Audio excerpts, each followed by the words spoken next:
Hi. What is up, y'all? Welcome back to my channel. Thank you so much for joining in again. Today we're going to be talking about the myths of college volleyball.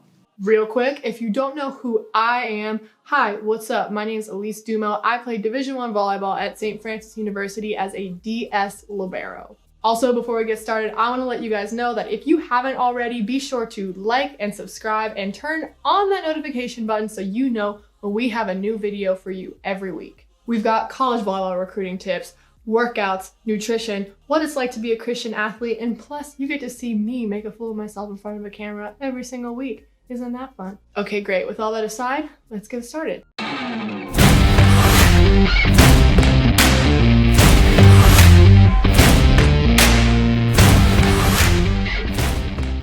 I have a list. Myth number 1. You need to be tall to play college volleyball. No, one of the best volleyball players I know is 5'1", and she was the starting libero at a big Division I school. You do not need to be tall. What you do need to do is work hard, be a good teammate, and make sure that you are working really hard in your recruiting process to get matched up with the right team and the right position. College volleyball myth number 2, you need to wait for the college coaches to reach out to you for you to get recruited. No. College volleyball coaches are really busy maintaining their own team, training their own team, and when it comes to recruiting, most people aren't just gonna pop up on their radar, maybe like the really, really big girls, but for us, people like me who are 5'9" and probably not the best volleyball player in the world, but have a really good work ethic, you really don't stick out, so you need to reach out to those coaches, calling them, emailing them. Just make sure that you are staying within the guidelines of the NCAA recruiting rules. Click up above if you want to know a little bit more about those because I already made a video about that. I also want to mention that at these big club tournaments that college coaches are going to, at the big showcases that these college coaches are going to, they most of the time are not going to try to find new players. They're going to go look at girls that they already have on their list. So get on those coaches' lists. You can do that by calling them, emailing them, letting them know that you are going to be at those events. College volleyball myth number 3, once you're committed, you're set.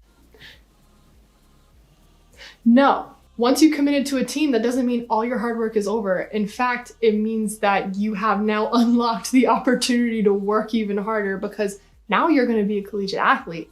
You got to kick it into gear, hon. Oh, I don't know why I'm feeling so hyped during this video. I just had a sip of a bang. Bang. I'm shooting in 4K. Can you tell?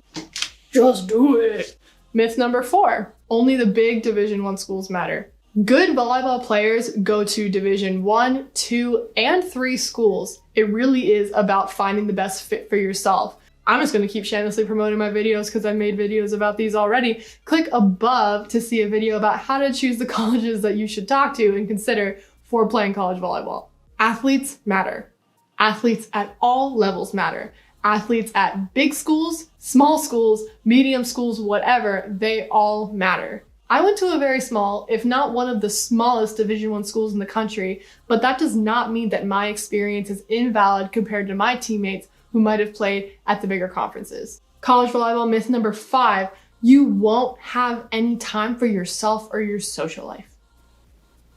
Nope, wrong. Something that you need to know about college sports, if not just college in general, is you should view your time management as essential as you view food. I'm literally not exaggerating with this.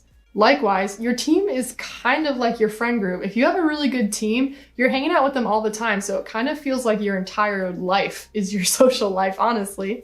And I'm sure you're also thinking, well, what about parties? Are athletes able to party? Well, yeah, college athletes are still college students too. They want to go party and have a good time. But college athletes also have to remember that they are representing the school, meaning if they get caught underage drinking, they can get in a lot of trouble. They can lose their eligibility, they can lose their spot on a team, they can lose their opportunity to play in the game that's coming up, or they can lose their scholarship. Some athletes take this a lot more seriously than others. I know athletes that had scholarships that said they didn't want to risk getting caught underage drinking, so they didn't go out and party at all. I'm going to be honest with you guys because that's the only thing I ever am with you guys is honest. Before I became a Christian, my sophomore year of college, I would go out and party whenever it worked within my academic and athletic schedule. But after I became a Christian, I decided to stay in and do things that made me happy, like my art, or editing videos or spending the night in with my other friends doing face masks and stuff like that. 100%, I'm not encouraging you to go out to college parties as an athlete and underage drink. You should not do that. The risks are really high, and I have seen people lose their eligibility, get kicked out of school for the semester because of things like that. But just know the risks. In my opinion, one night out is not worth losing an athletic scholarship that I worked years to get. Myth number 6, it's a given that all good athletes will get a scholarship. This is not true. This is very similar to myth number 2 about how coaches will reach out to you. Like I said, I'll be the first to say that I am not the most talented volleyball player there ever was to live. But I did end up getting a full ride, mixed academic and athletic, because I was very proactive and getting my name out there, calling coaches, emailing coaches, and getting myself recruited. That is how you get recognized. And let's be real, most of us aren't 6'5" and above. Scholarships will not just fall into our lap. We have to work a lot harder to get noticed and to get scholarship offers. I consider myself a very good athlete, but I know for a fact that if I did not put in the work to get myself recruited, I probably wouldn't have gotten any scholarship offers and maybe not any college volleyball offers at all. Myth number 7, the position that you played in high school and club will be your college position. Oh, definitely not. I would say that you're probably really lucky if the position that you know how to play is the position you ended up playing in college. This is where you need to realize how important it is to be a versatile player. Coaches want players that are coachable and just know the game so they can stick them wherever they think their team needs them. I'm gonna be real, it's really common to get your position switched when you're in college. Do people like it? No. Do people choose to have their position switched? No, but it's just the way things are, and they made a commitment to be a good teammate for that team, so they're going to play whatever position the coach needs them in. So with this in mind, I advise you to get experience passing, hitting, setting, blocking, serving, everything, because you never know what the coach is going to want you to do, and those foundations that you learn while you're in high school and while you're in club are going to be crucial to build off of when you're a college athlete.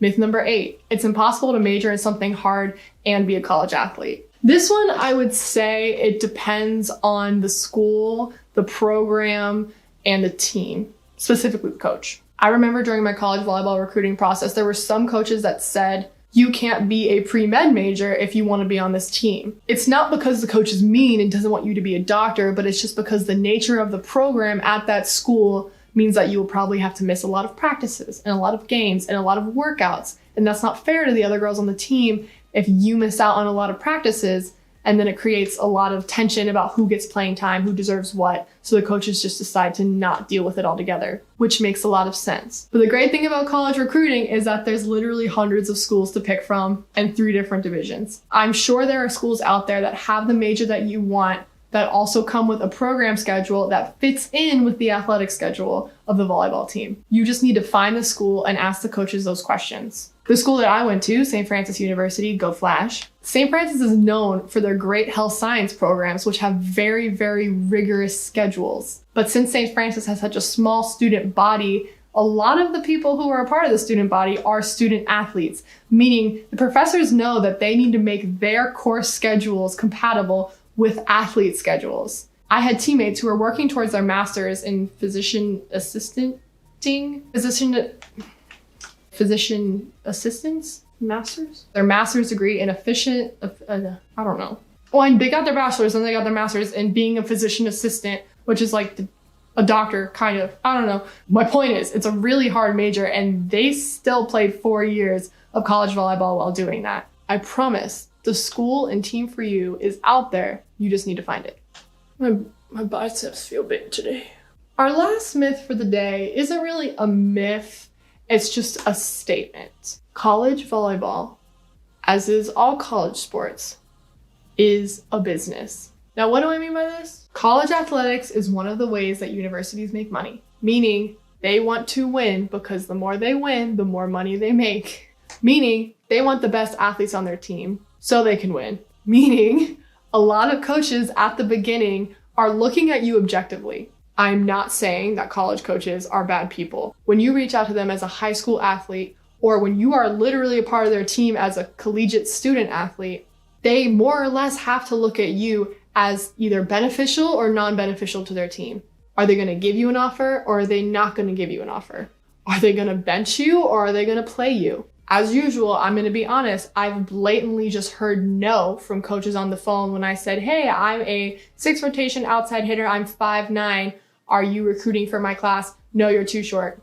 And that's okay. It's their team. I get it. I beg you, as a high school athlete, do not let your value be determined by if these coaches want to put you on their team or not. Just like salespeople are trying to make quotas, they're trying to make quotas too. They need to win. If they don't think that you match the statistics that they need for their team, they're not going to put you on. Not because you're not a good athlete or you're not a sweet girl or you're not a hard worker, but it's because what they think they need for their team. At the end of the day, it really is a business. When I was in my college volleyball recruiting process in high school, I really felt like I was trying to sell who I was to these people. Not in a bad way, but just creating a pitch. This is why you should put me on their team. And they make the decision, yes or no. Kind of like Shark Tank. Kind of.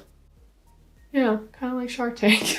Reach out to as many schools as possible. Cast your net as wide as you can. Do not be discouraged if coaches say no to you or not. It's nothing personal. It's just what they think they need to do to create the best program possible to bring it as far as they can during their season. Those are the myths about college volleyball. If you have any more questions or any myths that you can think of, leave them in the comments down below. Once again, do not forget to like and subscribe and turn on the notification button so you know when we have new videos for you every single week. If you haven't already, check me out on Instagram, TikTok, and Spotify, all Elise Dumo, and Say the Rose Studios on Etsy for digital prints of Christian artwork, as well as getting your own custom piece. Just message me on there and you can learn more. If you've made it this far into the video, I want to thank you for sticking around. Please come back again next week. We will have an awesome video ready for you. Signing out. See you later.